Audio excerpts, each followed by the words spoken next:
stuff to you that way as well. We can check you in that way as well. Something? Okay. All right, everybody. We just started recording the GRC Orientation. For those who don't know me, my name is Eddie Hernandez. I'm Executive Student Service Advisor here at California College University. Congratulations on starting GRC 641, your dissertation this week in Term 1. Congratulations. And I'll now turn over to Dr. Bonnie Nickel, our Chief Academic Officer. Thank you, Eddie. So Eddie mentioned congratulating everyone, but we have to make a formal shout out to everyone for making it to the dissertation sequence. So congratulations, everybody. We're so proud of you. The end is in sight. So thank you so much for joining us today on, I can't believe it, the 3rd of January, 2018 already. I cannot believe how quickly that time flies. So our goal today is to provide you with an overview of what you can expect going into the dissertation sequence. And Dr. Hess will refer to you as dissertating students, which is what you are. So it's kind of exciting now. You've done the hard work, you've done the coursework, you've done your area of specialization, and now you're into the very end of the program, which is the dissertation process.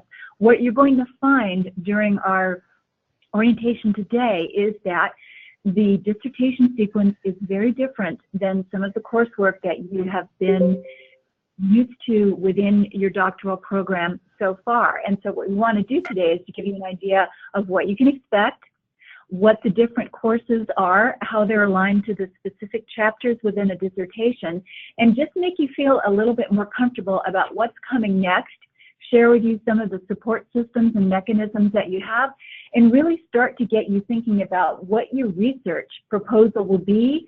And Dr. Hess is our facilitator for today. He loves questions, so we have a small group today. Please feel free to ask any of the questions, either by audio or typing into the chat box. So having said that, I'm going to turn it back over to Dr. Hess, and let's begin. Thank you, Dr. Hess. Hey, hello everybody. Happy New Year. Welcome to the orientation about the GRC. Today we're going to cover a number of topics, but after this presentation, you should have a better perspective of what to expect in the GRC. Also, if you have any questions while we go through this presentation, feel free to interrupt me, that's fine, or type it into the chat box. Either way, we'll be happy to answer your questions. Also, Eddie will be here during the presentation as well, so if you have any Eddie-specific questions, he can handle them, as you know, in addition to me. Let's hop into the first slide and get this going. What is today's agenda? Well, today's agenda is pretty simple. We start off by welcoming you to the GRC, and that's what we did. We're going to discuss the principles and purpose of this orientation. You know, why are you here? And offer an overview of the GRC process, what to expect, what it's made up of, stuff like that. What are the resources you will have available during the GRC process, and what are the expectations placed upon you and your chair? Remember, your chair has expectations placed upon them too, because you guys are a team while working on a dissertation. Last but not least, we'll discuss the role of IRB. Don't worry about that. We'll talk about that later. Also about the dreaded oral defense. Don't be nervous about it. It's fun, it's cool, and you finally get to share your work when it's all done. So don't worry about the oral defense. And who to contact when you're stuck or you need help. So after today, you should have a good sense of all these bullet points and have a better perspective of the GRC and your place in it.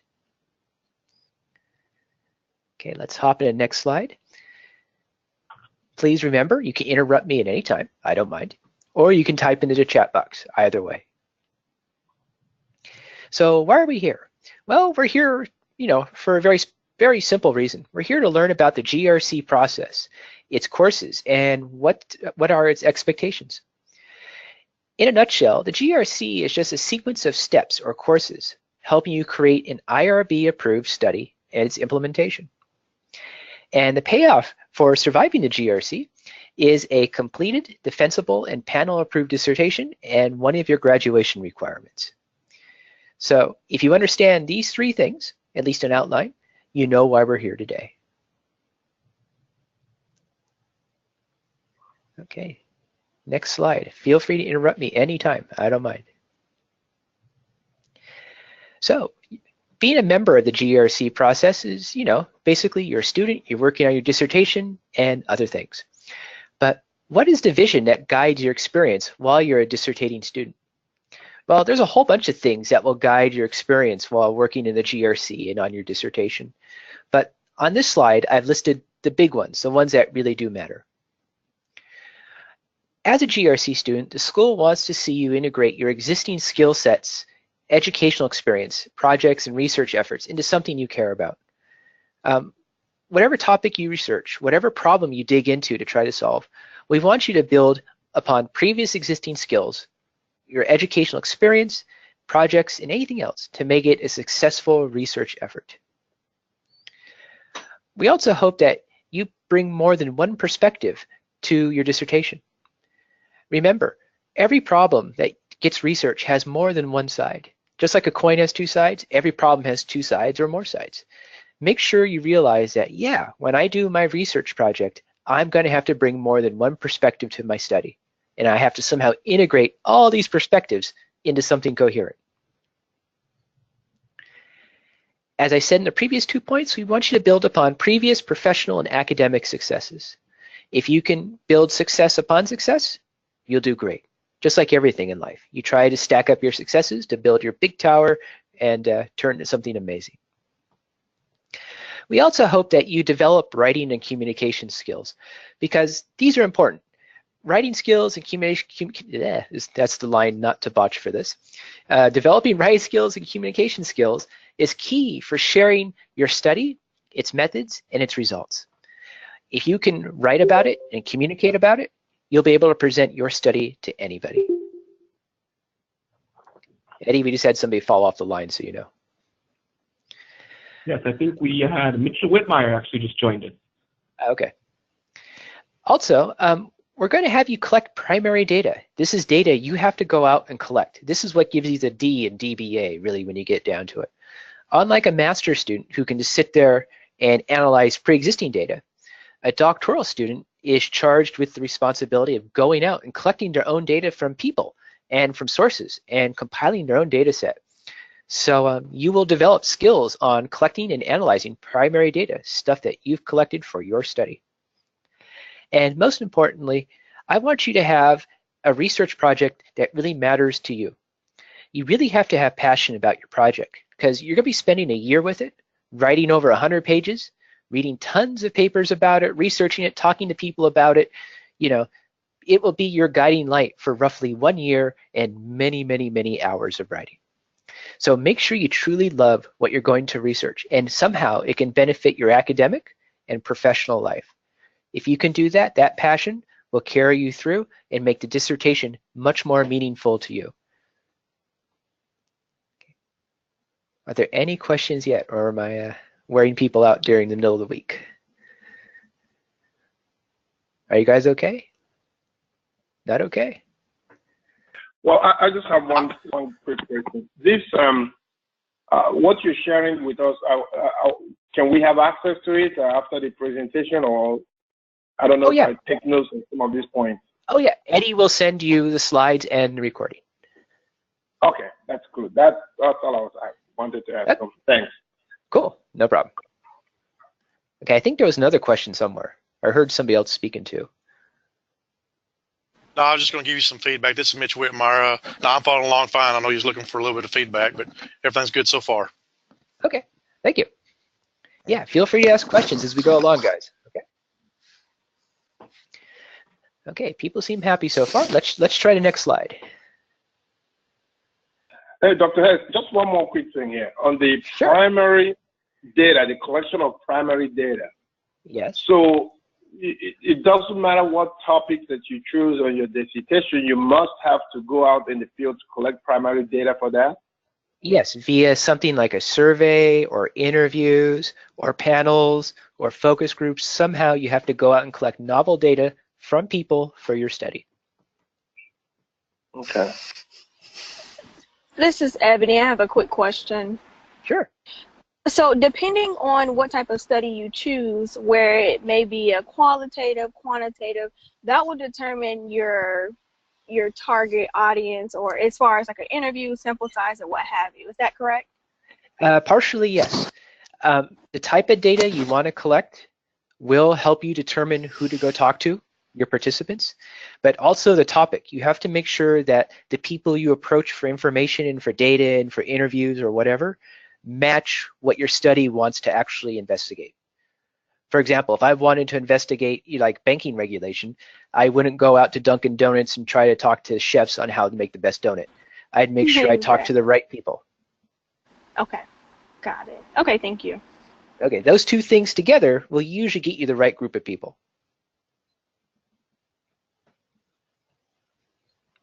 But no donuts, unfortunately. Okay, any other questions? Sorry, I was mute. I said thank you. Oh, I chuckled. No problem. I'm happy to. Okay, let's hop into this slide. What is this process that Steve keeps talking about? Well, the process is just 5 classes when you get down to it. They appear in the middle of the screen, and they're labeled GRC 641 through 645. Each course helps you work on one chapter of your dissertation. Since there are 5 courses, that means there are 5 chapters to a dissertation. So you just learned something new there.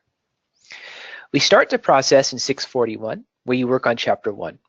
And that's the introduction. That will help you establish the vision for your study while you write up chapter 1. Chapter 2 is the literature review. And that is GRC 642.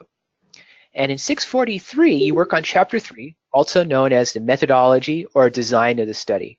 This is where you sit down and hammer out how you're actually going to conduct your study, how you're going to analyze the data, and how you're going to pull it all together into a project that you can implement. That's what 643 and chapter 3 is really all about. Chapter 4 is the fun chapter. You actually get to go out and execute your study, collect the data, do the data analysis, and do all the cool stuff to get you to results or findings. Also, during the first couple weeks, you'll be enrolled for free into IRB. IRB will check your study to make sure that it is legal, ethical, and fair, that you don't break any laws or hurt anybody or exclude people that shouldn't be excluded from your study. Stuff like that. And last but not least, in 645, you work on chapter 5. And it's the conclusion of your study and a reflective chapter where you look at what you figured out, what you asked, you come up with recommendations, answers to research questions, you tie it all up and give your oral presentation. I heard a question or somebody. Well, this is Mitch. I have one question.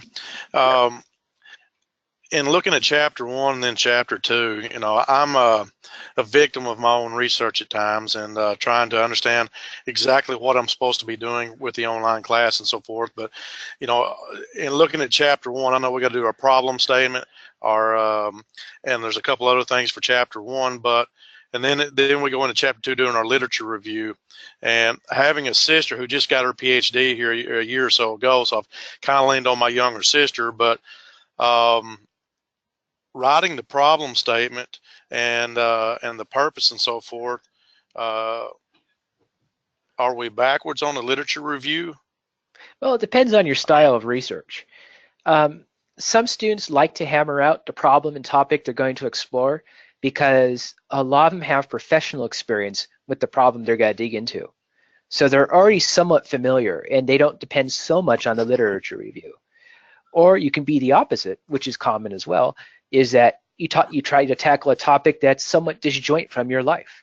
So the literature review is your entry point. Okay, that makes sense, because I am, you know, what you said the first. I'm from a professional background, and I already know a lot about where I'm going with it and so forth. So she was the exact opposite. So she was like, you know, do you really want to add 100 hours to your research and all that kind of stuff by doing your literature review afterwards? I said, I don't know, you know. So I was trying to understand that, but that does make sense, and I appreciate that. Yeah, and there's nothing saying you can't review some lit while you're in 641. You know, you can always go grab some articles. You know, every week read 2 or 3 articles. You know, sure, and you know, fill your head that way too. That's nothing wrong with that. That's even better because by the time you get to chapter 2, you have a collection of articles all ready to go. So. Okay, well, that makes sense. I appreciate that. Yeah, so you can blend those two together. It's not so bad. It all depends on personal style. So, Dr. Hasler, this is Christopher. So what is the ABC in each one of the boxes? That's what we're going to do right now. Okay. As Christopher noticed, each box has the little letters A, B, and C in the upper right-hand corner.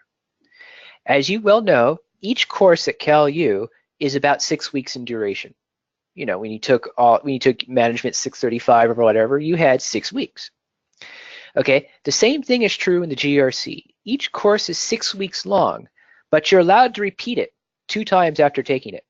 So the first time you take 641, you'll be in 641A for 6 weeks. If you can't finish up chapter 1 in 6 weeks, you can have another 6 weeks for 641B. And if 12 weeks isn't enough, you can have up to 18 weeks in 641C. So don't feel like you have to rush through a chapter. You have A, B, and C sections of each course to give you the time you need. Does that help? Yeah, that helps. Yeah, but you have to finish that before you go to 642. Right, you have to do them unless there's some special circumstance. If you believe you can do something out of order, please contact us and we'll try to figure it out. Those are very special cases. Almost all students go through the sequence. Very rarely do they swap them around in a different order. Okay.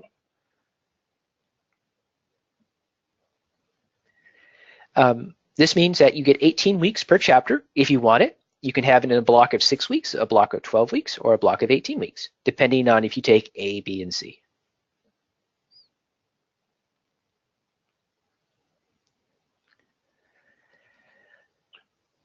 So what that means is that after the first 6 weeks, if you need additional 6 weeks, then you re-enroll in the B.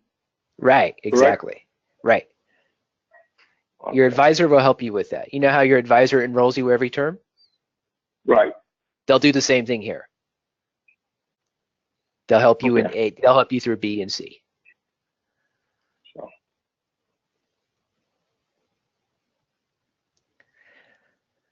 Also, while you engage this process, you're going to find that the process favors that you mix numeric or quantitative data along with qualitative data, perspectives, professional knowledge, and stuff like that. Every research problem, everything you want to tackle in research, whether it be a business problem, a regulatory problem, a legal problem, whatever type of problem that you're going to dig into, will always require more than one perspective or one type of data. A good example is found in medicine. If you want to find the effectiveness of a drug, not only do you do trials that generate quantitative data and statistics, you also talk to people and you ask them, how did this drug improve or not improve your life, and get their feedback. So in your study, realize you're going to have some sort of mixing of quantitative numeric data and qualitative data through interviews or however, surveys, however you collect that qualitative data. And you're going to merge those 2 types of data together to give your study a more rounded, more complete perspective of the problem you're trying to tackle.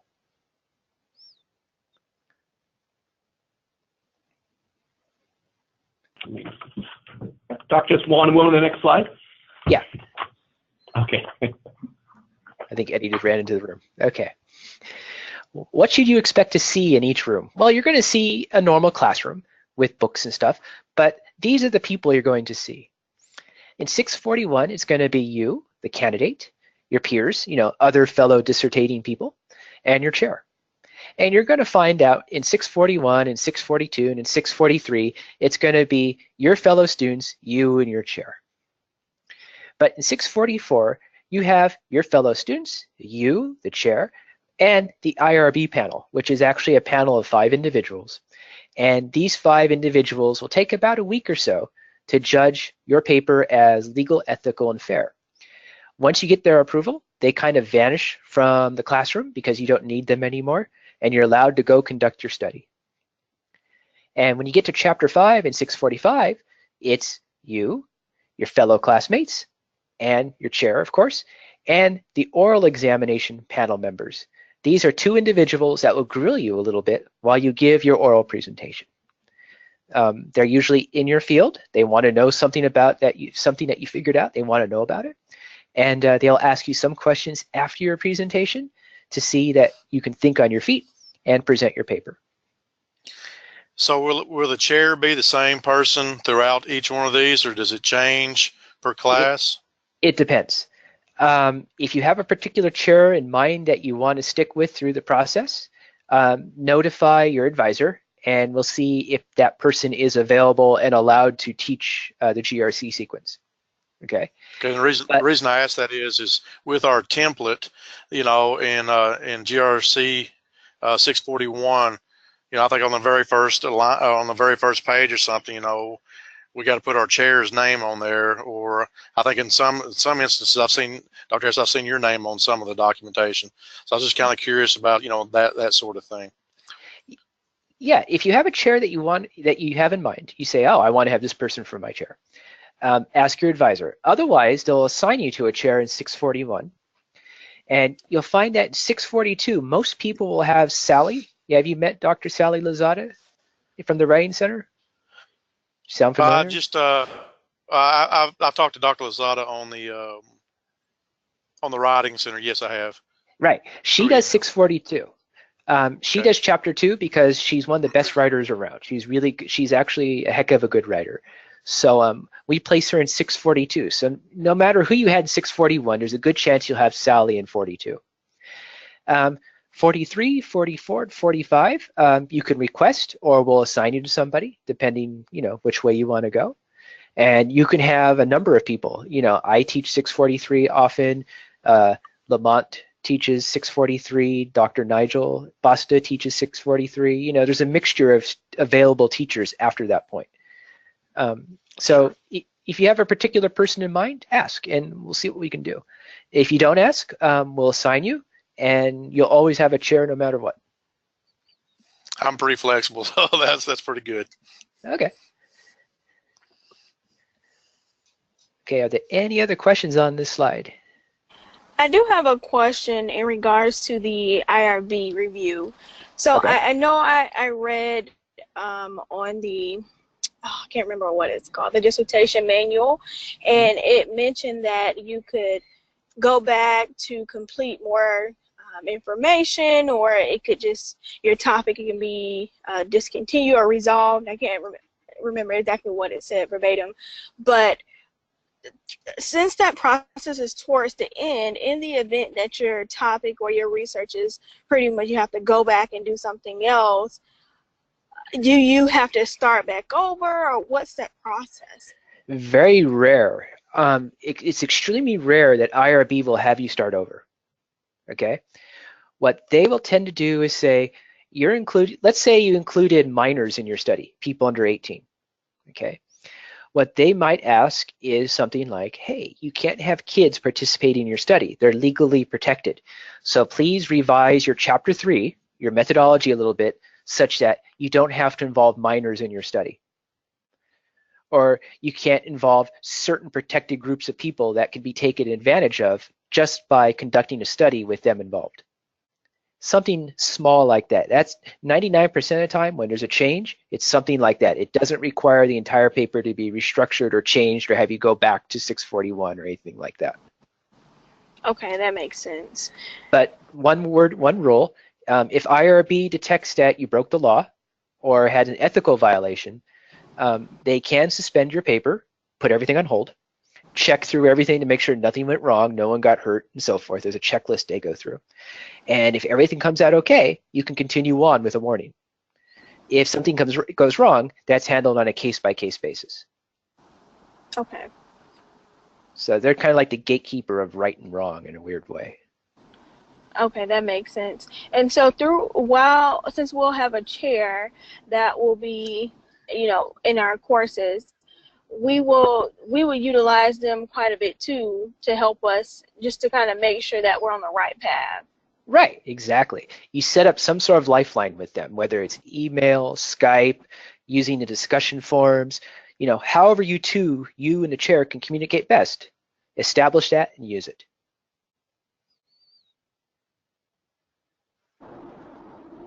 Okay, thank you, Dr. Hess. No problem. Okay, any other questions? Don't forget, you can type them in too.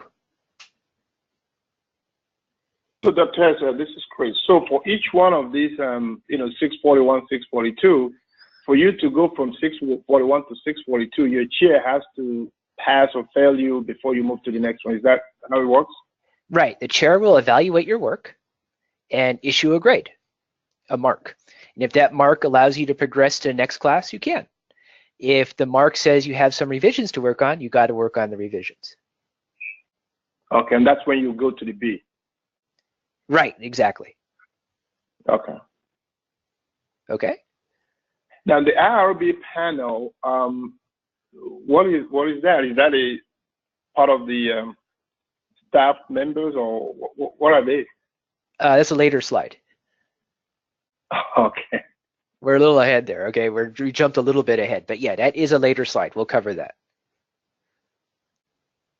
Okay. Okay. Okay. Let's hop in the next slide. Okay, as we mentioned on a previous slide, the GRC sequence is literally just a progression of 5 classes. And as we mentioned before, you can have up to 18 weeks for a class if you need it.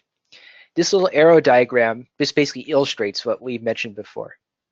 In this arrow diagram, the student took 643A, working on chapter 3, and found out for some reason 6 weeks just wasn't enough.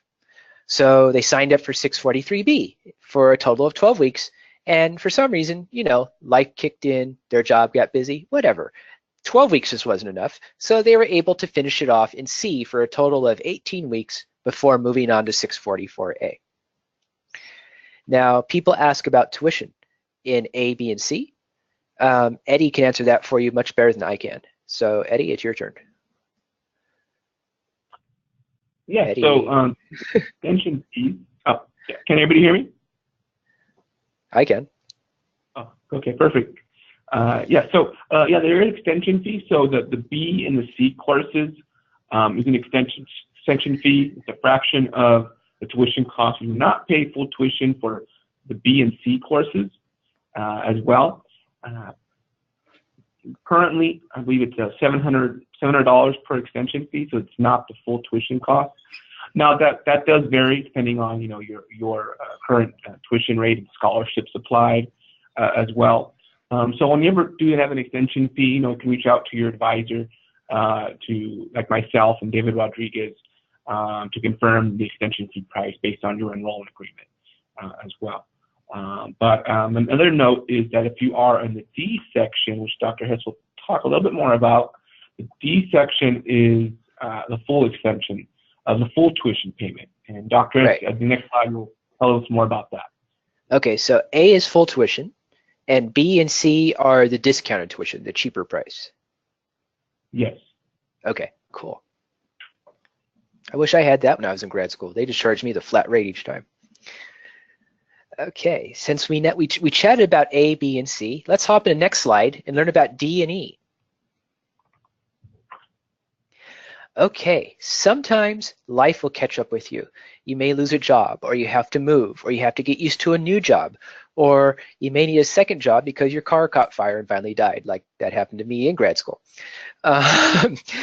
Sometimes real life will just get in the way of school life, and that's okay. That happens, and we understand that because, to be perfectly honest, we've all been there. In such cases, if you find yourself not being able to finish a chapter in the 18 weeks, A through C, you can call your advisor and ask for an individualized education plan. And what it is, it's a one-page form that allows you to take sections D and E for up to 12 more weeks for a total of 30 weeks, just in case you need it. D is full tuition, just like A. But E is the discounted tuition, just like B and C. Also, E means end of the line, if you want to have a mnemonic for E. If you can't get your chapter done in 30 weeks, or something's gone really wrong in life and you just need to take a leave of absence or something, please notify your advisor sooner rather than later, and we can figure out how we can help you finish up this chapter and keep you in your dissertation process. Okay, are there any questions on this slide? Are you guys okay? Good to go. Okay, people seem okay so far. Eddie, let's try the next slide. What about resources? What's going to be available to you while you're in the GRC process? Well, a whole bunch of things really when you get down to it.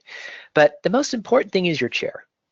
You know, your chair has written a dissertation or two in their lifetime, and they've mentored other people. So they are a very useful resource. Get to know your chair, establish a line of communication with that chair, make sure that you and your chair are a team working on your dissertation. You got to do the work though, because you're the student getting the doctorate degree. They're there to help you out. Also, we're going to give you a couple textbooks. You're going to see some textbooks floating around the GRC. They are highly recommended, and one of them is written by Cresswell, and Eddie will send you the information about Cresswell's book after the presentation. This book will stand out. When you open it in your ebook viewer, you'll see a brown-covered book with cinnamon sticks on the cover.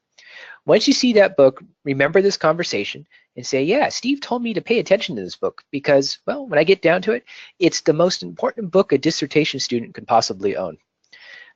Every school that does a dissertation has a copy of Cresswell around for their students to use.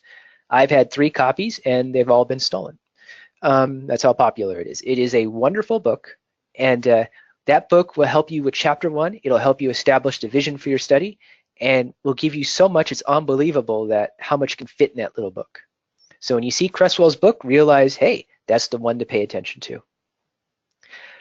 Also, I'm sorry, oops. and just Sure. to confirm, yeah, now that you're in the course, the book that is in GRC 641, you have to take a look at it. That's exactly the book Dr. S is talking about. So we can provide you the ISBN number, but the information is also listed in the ebook as well if you want to purchase the hardcover copy. Because you may want to keep the Cresswell book, well, I'm sure Dr. S would recommend you do, for the duration of your dissertation. So the ebook one that you have in the course room, you have for the whole term. If you want to purchase the ebook, that's fine, or purchase a hardcover copy. It's a pretty popular book. Easily Google it, you'll find a copy of it everywhere. Yeah, the soft cover, the paperback version is usually pretty cheap. I used to pick them up for like 20 bucks. Yes, absolutely. Get the non-hardcover copy. Pretty easy to find, actually. The same information you have for the ebook as well. Yeah. Other resources. In addition to such a wonderful book, we have Grammarly, Turnitin, and what everyone's favorite, Verisite. I can hear people groaning in the background in a moment. All your stuff will be checked using one of these services. We want to make sure that your work is actually yours. Also, don't forget you have the Grammarly plugin for Office available at that website or via your Grammarly account. It's a wonderful plugin that will help you refine and edit your own work while you're typing in Microsoft Word. So definitely check it out. Also, we have a writing center, believe it or not. Most of you know that already. You've been there and you've met the people in there, and there's going to be some new mentors showing up soon. So it'll get busy there very, very soon. But at the end of a chapter, assuming you complete the chapter, it's passed, and the content is good, your chair will tell you to visit the writing center and get a stylistic feedback, APA formatting, mechanics, sentence structure, paragraph structure, that sort of stuff, the writing stuff. And last but not least, but also kind of it's really important too, is that 641 will contain a copy of the dissertation template. This template is something you fill in while you work on your dissertation. Every time you build a part of your dissertation, it goes into the template. This will help you keep track of everything you've written, organize your dissertation with headers. It'll also generate the table of contents for you, which is pretty cool. And the coolest thing is you get to watch yourself progress through your dissertation sequence. You can see how much you've done and how much remains. So you know roughly, in a sense, where you are. And that's pretty cool. It's also kind of neat to see, that what you need to have done, it keeps getting shorter and shorter and shorter. So you know you're getting closer and closer to the degree. So that's kind of a motivator too. So my advice is use the dissertation template in a way that you believe will benefit you, and make sure it becomes a handy tool. Okay, any questions?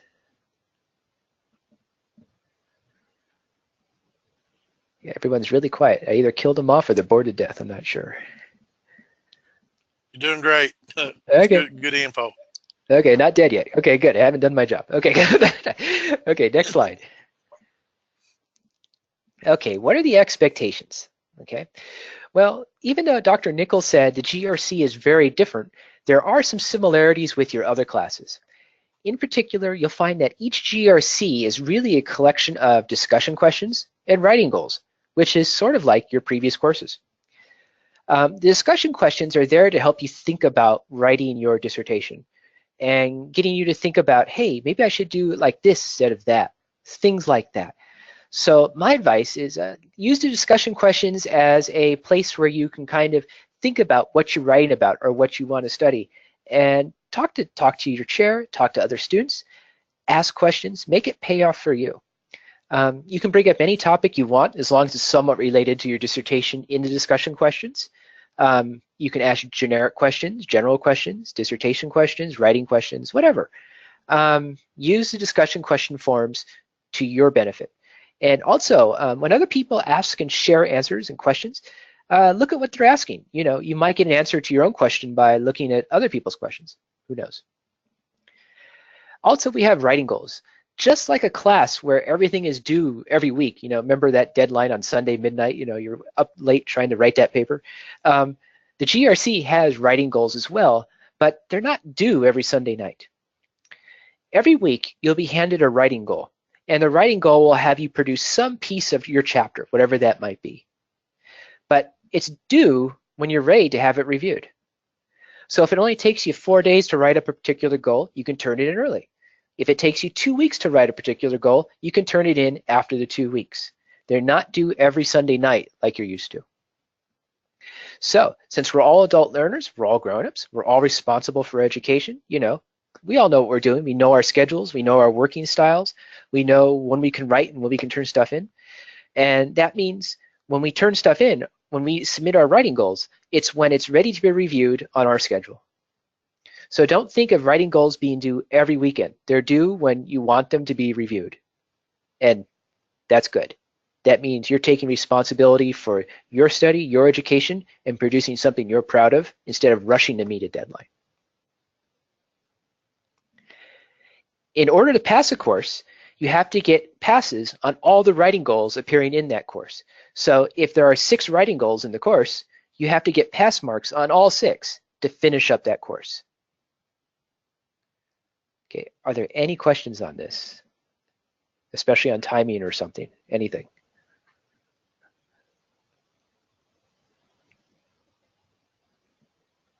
Are you guys okay with that? Yeah, I do have one question. This is Mitch. Sure.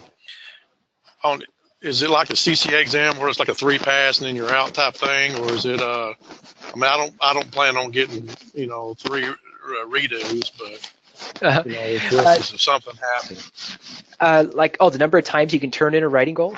Is that your question? Yes, sir. Oh, no limit. It's done when it's done. Okay. And no one's going to cut you off because, this is your 4th time. Sorry. No, it doesn't work that way here. I mean, I don't plan on wearing the chair out, but it's okay. That's what they're there for. Good communication up. Are you okay? Yes, I'm good. Okay. No, there's no limit. There's no limit to the number of times you could turn in a goal. It'll probably get bounced back a couple times. There's always something better to fix that you have to fix. So do expect stuff to be bounced back and forth once in a while. That's perfectly normal. But there's no fixed number, and you can't burn out your chair. Don't worry. These chairs are all seasoned. They're tough. They have endurance, so don't worry about that.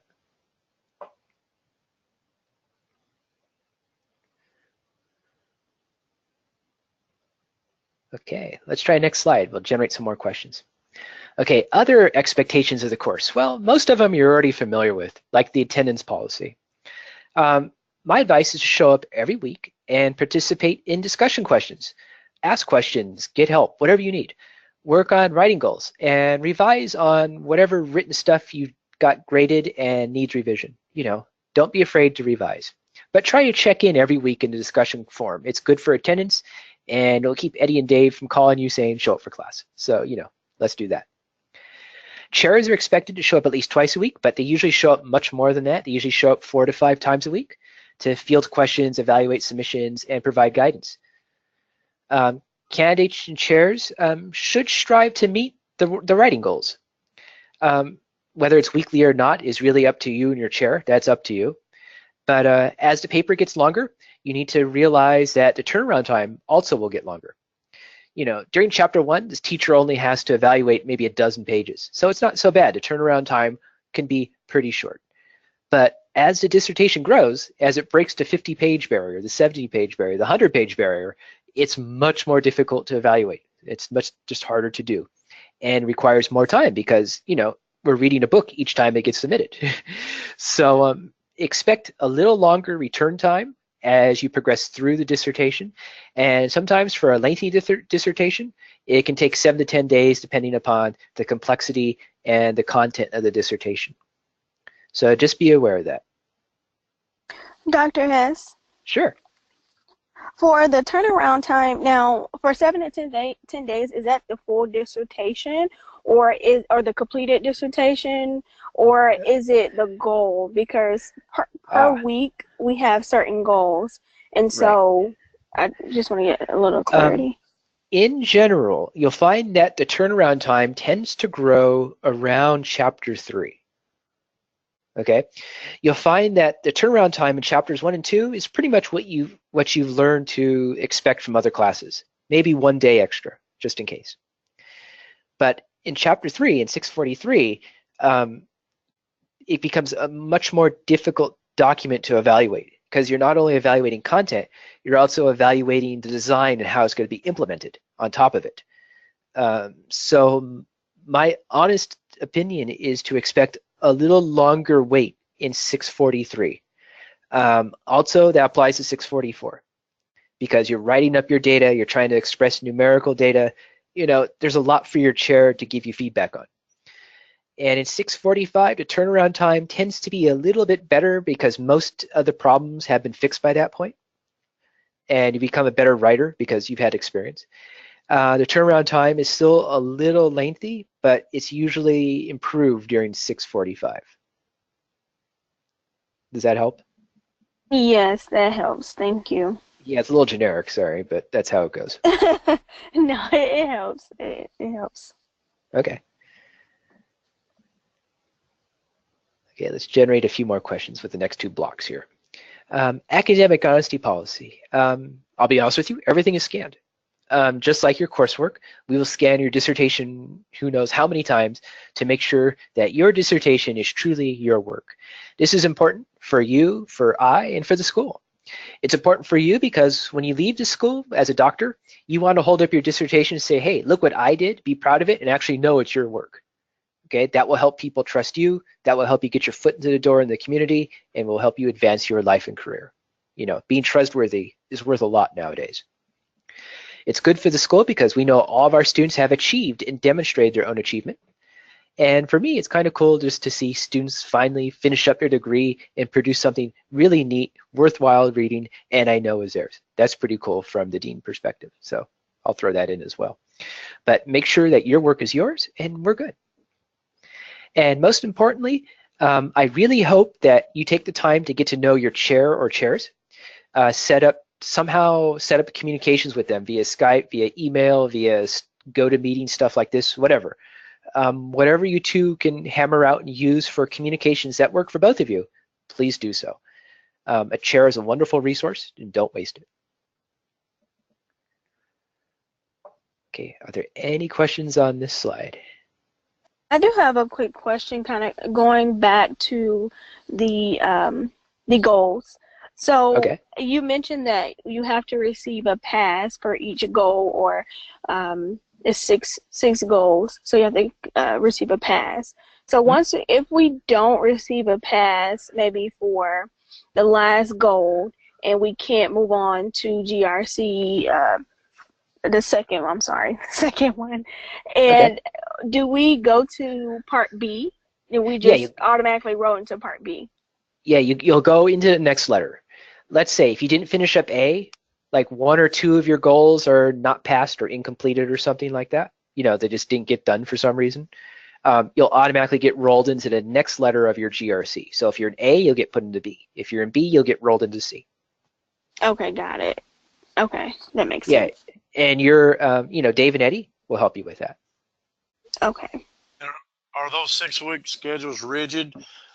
And for instance, if I get done with 641 in 4 weeks, do I just kind of sit tight for 2 weeks until the next term, or is it something that we can just pick up and go on?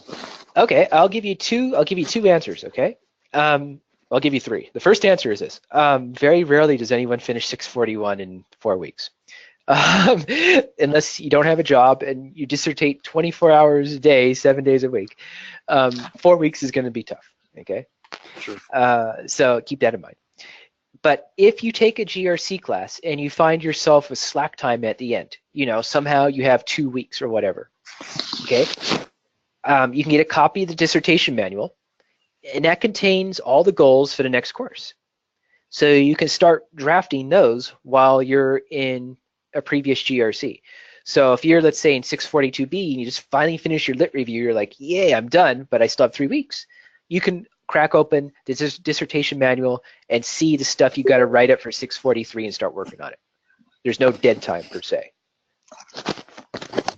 How's that? Sounds good. Okay. Okay, let's hop to the next slide, Eddie. Now, people have been asking about passing marks and stuff like that. How are submissions evaluated? Well, this is how they're evaluated. You'll likely get 1 of 2 marks when you turn in a writing goal. The first mark is a passing mark, or a P in the gradebook. And that means you have met all the requirements for that goal, whatever they may be, and the writing is of doctoral quality, or could be good enough with a little bit of revision from the Writing Center. So when you get a passing mark on your writing goal, you know that writing goal is in very good shape and it should be part of your dissertation. If you turn something in, one of your writing goals, and you get a revision needed or a needs revision mark, that means there's something that you got to fix. So when you see this mark appear in the gradebook, you pick up right at that point, you get the feedback, and you start revising whatever that goal was using the feedback and resubmit it. And you go through that cycle until it becomes a pass. If there is no submission for a particular goal by the end of the class, let's say you only got 5 of the 6 done, the 6th one is just a blank, there was nothing turned in, you'll get a no credit for the course. It doesn't affect your GPA, which is a good thing. It's not like an F where it's worth 0 GPA points. This doesn't affect your GPA at all. So when you roll from A to B or B to C, it will not hurt your transcript whatsoever. Also, evaluations can be submitted at any time. You can turn them in midweek, 2 weeks, 3 weeks, in a batches, however you want to do it, as long as you can arrange it with your chair. Also, don't forget, reviews and revisions are iterative. For example, if you're in 643 working on Chapter 3, and you say your study is a qualitative study in Chapter 3, but in Chapter 1 you said it was a quantitative study. Oops, those two things conflict. That means the chair is going to say, okay, we got to make these 2 chapters agree, because at one point you say the study is qualitative, and at another point you say it's quantitative. Which one is it going to be, or is it going to be mixed? And the chair will have you go back and revise previous work and current work as to make them agree. So don't be surprised if you see a little tweaking that has to be done on previously approved chapters as to make it coherent and smoothly reading and sensible with what you're doing now. And lastly, there is a rubric, believe it or not, for dissertations. But however, the rubric has been used to create all the writing goals. So if you meet all the writing goals, you've automatically met all the pieces of the rubric. The rubric is available if you want it, but it's going to tell you exactly the same thing the writing goals tell you. Okay, are there any questions on this, especially like the needs revision mark? That's a biggie.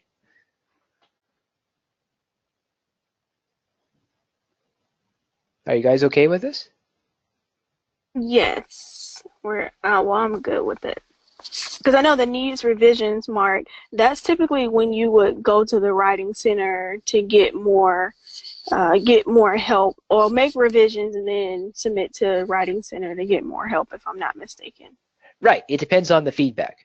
If it's just a writing problem, then yeah, the Writing Center can help you. But if it's a content problem or you missed the goal, there's one of the elements of the goal you missed, You have to hammer that out first and talk to your chair while doing that, and make sure you've hit all the points of the writing goal to make sure you completely meet the writing goal. So there's really two ways to think about it. If it's pure writing, you can go to the writing center. If it's content or adherence to a goal, then that's your chair. Okay. Does that help? Yes. Okay. Okay, IRB, also known as the Institutional Review Board. This is a panel of 5 people. I'm the chair, and there is an administrator, some faculty, and a lawyer for a total of 5 people. And our job is to make sure that your study meets all the laws that govern research involving people. We don't want you going out and perhaps, for example, using minors for a study, because minors have rights when it comes to a study, and they're very rarely compatible with a dissertation. Or sometimes certain classes of veterans that you don't want to interview because an interview can cause trauma. Or prisoners. You can't really interview prisoners because they might think, oh, I'll get out early if I participate in a study, and you can't promise that. That's unethical. So IRB will go through your paper and make sure that your study is legal, ethical, and fair. Legal in the sense that you don't break any research or any other related laws. Ethical, that you don't hurt anybody while you collect your data. And fair means basically anybody who could participate in your study has a chance. We just don't want you excluding groups of people because you think they should be excluded. If you have to exclude people, you have to come up with a good reason why. And IRB will check for that. IRB runs parallel to 644. So while you're in 644 for the first 2 weeks, you'll be in the IRB classroom, which is a no-charge course. We just enroll you. You get a nice little letter saying, welcome to IRB. Show up, fill out the application, and submit. And you show up to IRB, work on the paperwork, submit everything. IRB will review it. And if all goes well, you'll get a number. And that's your approval number. If there's stuff that needs to be fixed, IRB will tell you what to fix and usually give you a good recommendation to how to go about fixing it. So don't worry too much about IRB. The people in there know what they're doing and they can give really good advice. IRB usually takes about 3 to 5 days on average to review, which is pretty good for IRBs. Most schools have IRBs that meet once a term. Ours meets weekly. That's, a good deal. But the most important thing on the slide is on the very bottom, hence the exclamation point. You may not collect any data before getting IRB approval. If you collect data before obtaining IRB approval, you're actually breaking the law. And IRB will suspend your project. They'll basically tell you to stop everything and we'll process you through the IRB process to make sure you didn't hurt anybody or break any laws or stuff like that before figuring out what to do in your case. So the big takeaway from this slide is at the very bottom. Do not collect data before getting IRB approval because the suspension hurts. It's not fun. And, it's stressful. It's stressful. It puts you behind, quote unquote, if you want to think about that. And, it can hamper your study. Okay, do you guys have any questions on this? Did I answer your question from earlier? I know we had a question earlier on IRB. Did that clear it up for you, sort of? Yes, Dr. Hesse did. Okay. Okay, let's hop to the next slide. This is the one everyone wants to see anyways. The oral defense. No, don't panic. By the time you get to your oral defense, it's at the end of GRC 645. You've completed your paper, you've gone to the writing center, you've polished it up, it reads, it looks good. You're sitting there like, wow, this is a dissertation I'm proud of, and now it's time to show it off to a panel. Okay?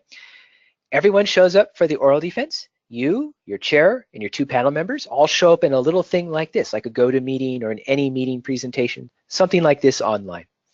You present your paper using 30 to 45 minutes, depending upon your topic and stuff like that. And afterwards, the panel will ask you a couple questions apiece, and they'll grill you a little bit. They want to make sure you can think on your feet. And after they're done with the Q&A session, they'll deliberate and tell you whether you have passed the oral exam or not. But the important thing is here, I don't want you to be nervous about it, because at this point in time, you've researched this topic for a year. You know this topic probably better than 99% of people on the face of the earth. In fact, you're probably sick of this topic by now. You know it so well that you just want to present it, get your degree, and leave. you know? So you will know your topic cold and your dissertation cold and your answers and your insight, all that. That will all be in your head and ready to go and ready to share with people who want to share it and celebrate the finishing of your degree with you in a real-time, somewhat virtual face-to-face format. So I want you to think of this part as a celebration. And when you get there, your chair will make sure you're ready. They won't let you do it before you're ready. And it's quite an experience, and you'll never forget it. And I hope you really like it. Okay, any questions on this?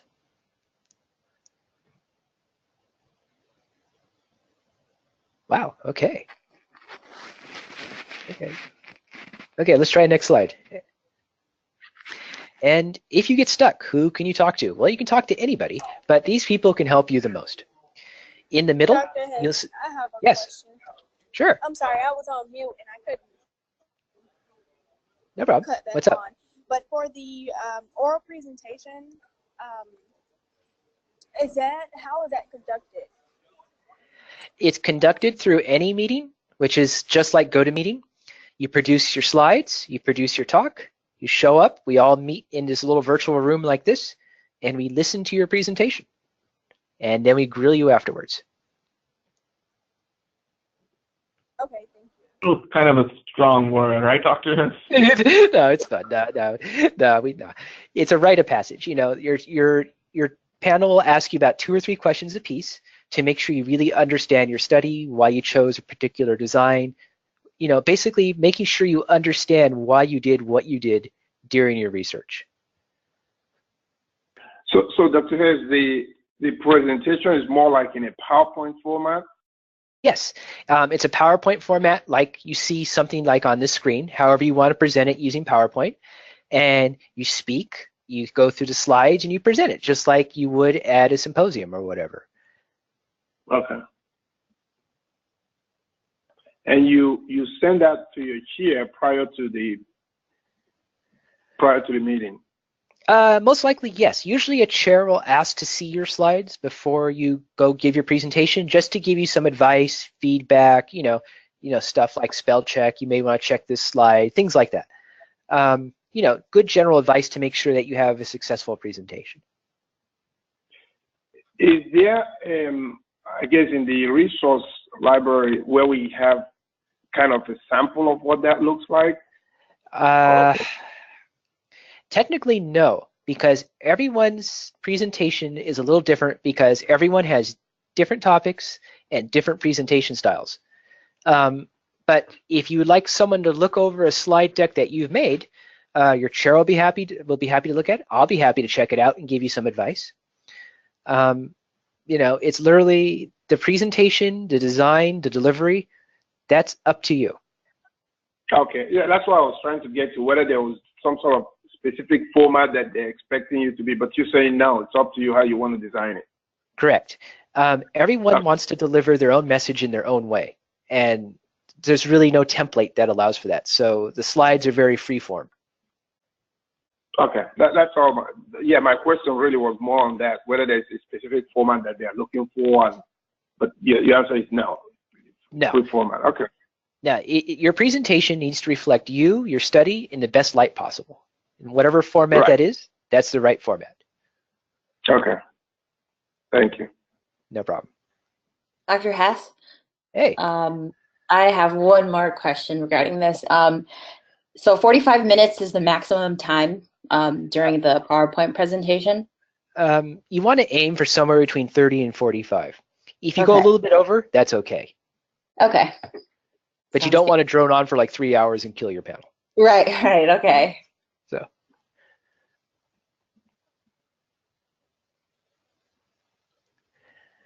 Okay, and Eddie popped us on the next slide. What did we discuss? Well, we talked about a whole bunch of things, including the purpose of the GRC while we're here, the GRC classroom, what to expect in it, the sequence of courses, and so forth, along with resources like Cresswell's textbook, which all of you probably have seen by now. We've discussed a little bit about the roles and expectations of the GRC, along with evaluations, especially the needs revision or the revision needed mark. And last but not least, we had a good laugh about the oral examination and a little bit of insight into IRB. Okay, next slide, Eddie. And with that, the floor is open to questions for Eddie, myself, or whoever. Also, Dr. Nickel may show up and have some questions for us too. We'll see. I'm here, Dr. Hess, ready with my questions.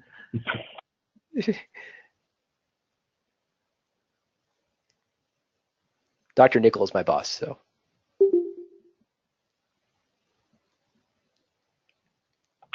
All right, so I'll ask my question. So I heard a lot of good questions throughout the presentation, and we appreciate that because I think it's helpful and interactive. If you recall at the beginning of the workshop, we talked about making sure that we had provided you with an overview of what you may expect throughout the dissertation process. So I wanted to ask you how you're feeling about that, and just to confirm that we actually have met the objective for the orientation today in providing you a high-level overview of what happens in the dissertation process. Now you know the differences in the dissertation sequence courses, and now you know a little bit what to expect. So how is everybody feeling? Are you excited? A little bit nervous, perhaps? Ready to get going on your research? Excited and nervous, I would say. After looking through the material for GRC 641, of course, it's just a lot of writing and a lot of researching. So it's all about organizing at this point. But there's just a lot to, to meticulously go through to make sure we meet all the checkpoints. So that kind of has me nervous. But, like Dr. Hess said, we have a year and we've already learned a lot of things. So it's about just moving forward. So I'm excited, definitely excited, but also nervous at the same time to get it done. Because, of course, we all want to pass, but it's not going to be easy. It's going to take a lot of hard work and dedication, of course. Good. I think that's great feedback, and thank you so much. So yes, if it was easy, everyone and their brother and their sister would have a doctorate degree. It's not an easy process, but the thing is that we congratulated everyone at the beginning of the orientation for making it so far. And so I think I had heard one of the dissertating students mention that there's a lot of students that make it to ABD, not at CIU. We absolutely will not allow you to get this far and not get across the finish line. So Dr. Hess is really going to be such a strong advocate for you, and your faculty will be as well. Remember your resources that you have, your faculty, Dr. Hess, everyone on this call, to be able to support you. And it's perfectly normal for you to feel excited and nervous. Right. Oh yeah, totally. Yeah. We'll be here, David, myself, and Dr. Hess, and the whole academic staff here at CIU. We'll be all here to support you and see you at graduation. So for me, this is it's a lot of trying to kind of process it. I agree with what Stacy said. You're kind of a little nervous but excited, and and I think I appreciate when Dr. Hess keeps saying you are almost at the finish line. That kind of makes me feel better. Yeah. But this what was shared this evening, it's really good. It's good information, and I think it's very, very helpful. So I really thank you guys for presenting that, and I appreciate it. Welcome, Christopher. What was your last name? I'm sorry. I think we got your last name. Opara. Opara. Okay. Opara, yeah. Yeah, this is Eric. I have to say that I'm excited about it, and it's like anything, the process hopefully will keep us from getting ahead of ourselves, because I think that's a little easy if you have a passion for something, just dig in and then find out you missed some steps. So we appreciate all the checklists and the process, so thank you very much for that and the review.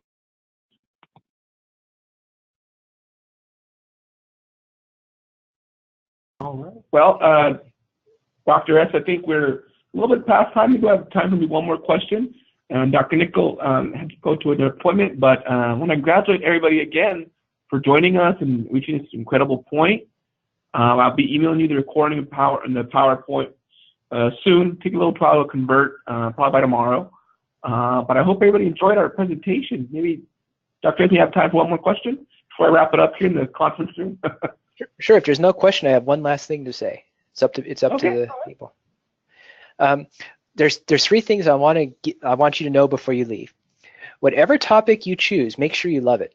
You really have to have passion for your topic because you're going to be spending a year and over 100 pages with it. So whatever you choose to explore, make sure you really, really want to explore it. It's got to be part of you.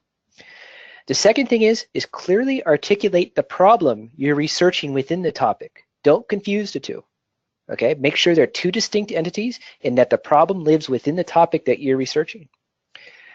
Last but not least, make sure there is literature on what you want to research.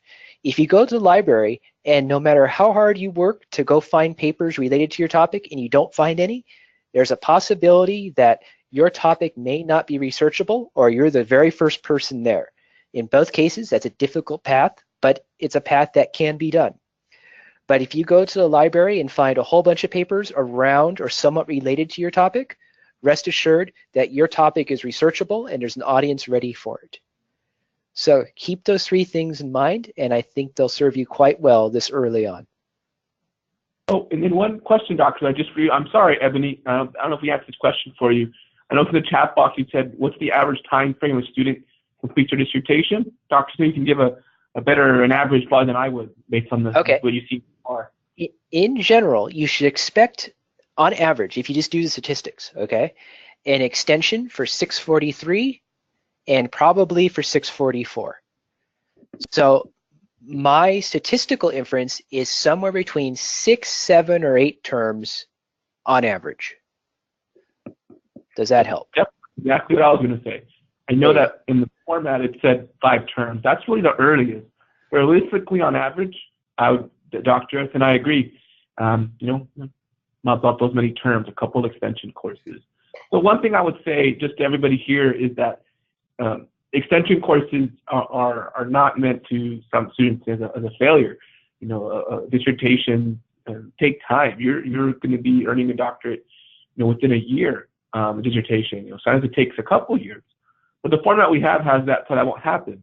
And like life happens too. And we want you to. The important thing I tell everybody is, you want to clear your dissertation, do something you really like. If you're doing what you like and have a great goal and set forth, do something you're going to utilize the rest of your career. And it takes an extra 6 weeks as well. The money part I know is happening, but Dr. S mentioned you're not paying a retake fee. You're just paying the extension fees to complete the last part of your dissertation. Then you'll be a doctor forever.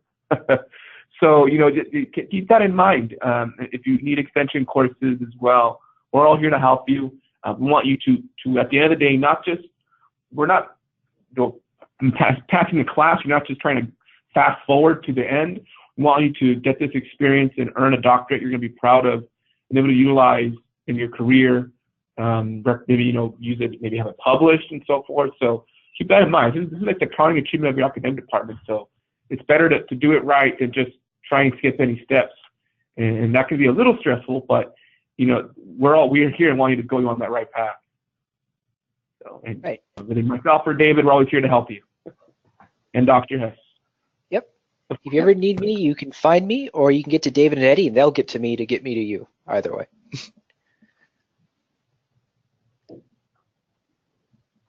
All right, everybody. Well, we're a little bit over time, so I'm going to sign off now as well. I'm in the office till 5 o'clock. David and I are here all week. Dr. S, of course, is here. And congratulations, everybody. Oh, excuse me. Congratulations, everybody. We'll be signing off shortly. Take care. Thank you. Thank you. Bye, guys. Thank you, guys. Bet. All right, take care.